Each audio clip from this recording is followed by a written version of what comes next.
හාමිනේ අද හාමිනේ කඩේ නේද? පොල් නම් අද තියෙනවා වගේ. පොල් ගණන්ද හාමිනේ?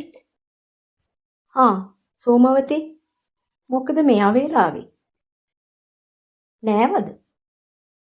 ඔබ දැන් 70 කරත් කපනවා වැඩි නේද? වැඩි නැද්ද ඔය 70 කර කපලා?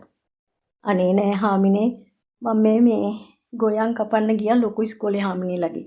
මේ එන ගමන් නාගෙන ආව කඩේට ගොඩ වෙලා බඩු ටිකකුත් අරගෙන යන්න කියලා මොනවා හරි ඔය අපි හාගෙන කන්න දෙපැයි ඒකයි. කොයි හාමිනේ මුදලාලි අද මුදලාලිගේ වගා මුදලාලි ගියා බඩු ගේන්න. මොනවද ඔබට ඕනේ? හාමිනේ මට තේකොළ 50කුයි පරිප්පු 250කුයි දෙන්නකෝ හාමිනේ. තේකොළ 50යි පරිප්පු 250යි පරිප්පු 250යි 150යි මුදින් පොල් ගෙඩියක් ගත්තනේ පොල් ගෙඩියයි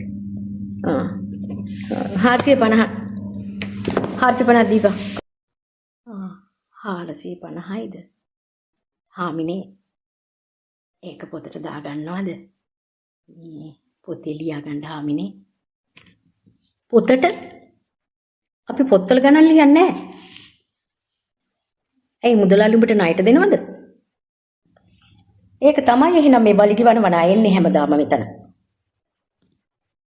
උඹ කොහොමද ණය ගෙවන්නේ? එහෙම කියන්න එපා හාමිනේ.